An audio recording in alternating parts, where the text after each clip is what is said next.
really messed me up for starting racing so late was that I missed the Corona downhill. I missed Norco. I missed all that. I missed Alpine. I didn't go into all that stuff. Monrovia was all closed and done with before I even got on the track. Yeah. So the only tracks that I ever made it to were Azusa, both these Azusa tracks, Pipeline, cool. Barstow, and then we went to Cold Canyon one time, but that was it. That's all I really ever made it to. Yeah. Did you never raced Harbor City or Ascot or? No, I almost died at Ascot, but not on a BMX bike. Yeah. Back when they had sprint cars at Ascot, we were sitting like 10th row back, and a sprint car flew over the catch fence and landed in the stands and blew up. Wow. And I was sitting there going, "Wow, this is incredible!" And my dad grabs me, pulls me off the chair, and me and my brother ran for our lives, and the thing was blowing up, and there was smoke everywhere. So that's my only memory of Ascot. Yeah. But yeah, Ascot was a cool track. Yeah, I missed all that, dude. And it is what it is. I mean, I was Azusa, and I loved Azusa. And did you ever race at La Mirada? Never. I nothing, man. It's funny because we used to ride our bicycles from the Santa Fe Dam when I raced for Norm's Bikes. It was me, all the Norm's riders, our parents, Ray Mendoza Sr. that owned a US BMX track. We used to ride the bike trail all the way down to La Mirada racetrack. Wow.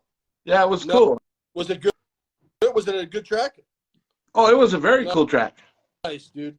Yeah. What I also remember was that you were in a class that was so stacked, dude. And I have a lot of sympathy for you because, I thought I had a stacked class with like Dave Wilson and, like I said, Mike Attardi and all the Clark brothers and all these other guys, but you were on the gate with some monsters, even though they were little kids, obviously. They grew up to be monsters in the sport. Yeah. Can you tell some of the guys that are watching who exactly you had to race? Because your competition was much more stacked than mine. Jason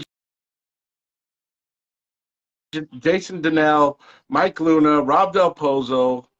I don't remember if any of the Ainsworths were in our class. Mark Copsey, of course. Mm-hmm. Ryan Krupe. Let's see, who else? That was about it. Randy Stumphauser that just got inducted into the Hall of Fame, but that was later years. Mm-hmm. But I mean, for young kids, we had a tough class. We definitely had a tough class. So you had Luna too, right? And Del Pozo. Yeah. Chris Schoonover, he raced for Lightning Express, which he later on became a team manager, I guess, a couple years ago for SE, or maybe 15 years ago or something. But yeah, we had a tough class. And Schofield, right? Schofield was a year older than us. Okay. But just Jason Donnell, Mikey Luna, Inhee Lee, we had a stacked class. Who was the one that you didn't want to mess with? Like, was there anybody that you didn't really like to race, or it was all the same? Fortunately, our class we were all very clean racers. We weren't dirty. You either won or you lost. And some kids in our class, we won't say their name, they were poor sports. Okay. But for the majority of us, we weren't poor sports. If we didn't win, I can't think of any parent, because back then, it was a different time. Back in the 80s and stuff, like someone in your class, their dad could, act like your dad when your dad wasn't around or whatever, vice versa, that's just the way life was back then, where now it's a lot different. Yeah. But I can't think of any parent or sponsor that I ever had that was like, would grill you if you lost, They were just like, I was fortunate enough that I didn't have, sponsors that were on it about winning. Of course they wanted you to win because you're representing them, but they didn't like rule you with the iron fist. Like, if you don't win, we're cutting you this next race or whatever, it was cool, and we just tried to keep each other going, you know. So you mentioned something about sponsors. Now, I know that you raced for the TV star Larry Wilcox at one point, right? I did. That was after JMC. So why don't you like take some of the other guys that are watching through who you raced for? Because I always like to brag, like, you know, I used to race for Maine Bikes, man. I'm cool. And then other guys go, well, no, you're really not that cool, bro. I raced for a bunch of different people. Who did you race for back in the day? Maybe you could lay it out. So right here is my first ever jersey from Azusa Bike and Moped when I was 5 years old. Nice. And Hank Van Ofen and his wife Erin ran the shop, and they later on Hank became the distributor for Muscle Power, you know, drinks at the races and stuff.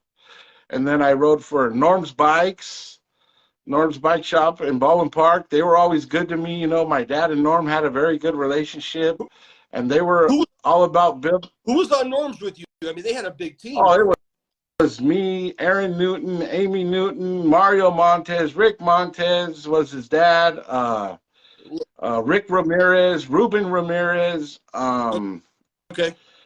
We had a big team, you know. Maybe sometimes I get Norm's and Ralph's bikes mixed up. Yes. They had similar logos, right? Similar jerseys and stuff, or no? No, the colors were kind of the same. They were all blue, white, and yellow. Okay, all right. You know? Okay. So you were on Norm. You were on. Wait, which one were you on? Norm. Norms. So you're on Norms, and then how? In Baldwin Park. There. After that's when I got my first sponsor was JMC. Wow. That was a great sponsor, you know. And then after JMC, I raced for Larry Wilcox. And then when Larry Wilcox got out of it, I raced for a company called Spectra Vista Records, which was they used to, I don't know if you remember the guy, Pat Boone. Yeah. He was like one of the people that they endorsed or whatever. They made his records or whatever. But the guy's name was Bob Sheets that ran that team. And then after that, I didn't really have a sponsor. It was, you know, Team Mom and Dad and Pie Plates. And then after that, at the end of my career, I finally got sponsored by Hustler, by Ralph's. Okay. Yeah. So you were on both Ralph's and Norm's, just a different. Well, I was on Hustler, which was Ralph's, you know, team. Ralph had his bike shop team, and he had Hustler bicycles. Okay. You know. Hustler. Mike Miranda just posted a picture of a Hustler ad or something on his Facebook page. I don't know. I don't know much about Hustler. Were they back in the 80s, or was that like a 90s brand? They were in the 70s and 80s. Really? Wow. Okay. Yeah. I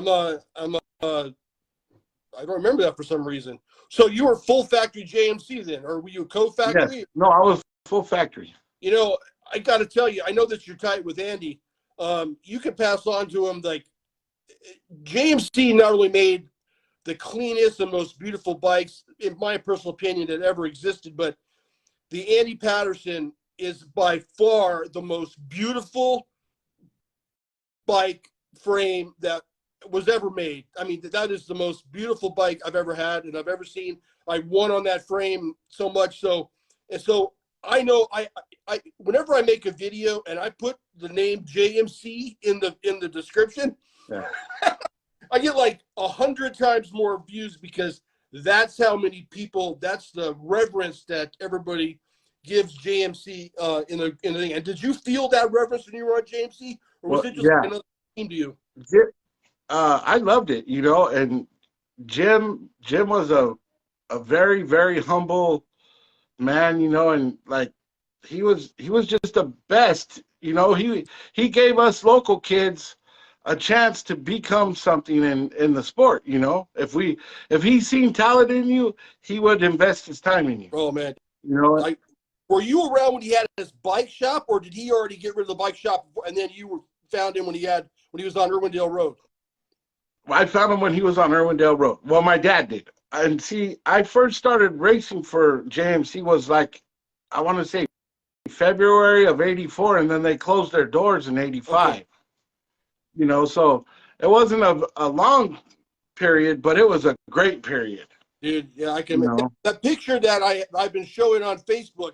Are you in a JMC uniform, or what are you wearing? yes, that's a JMC uniform, and I was racing a JMC XL, which I send you the picture of that bike.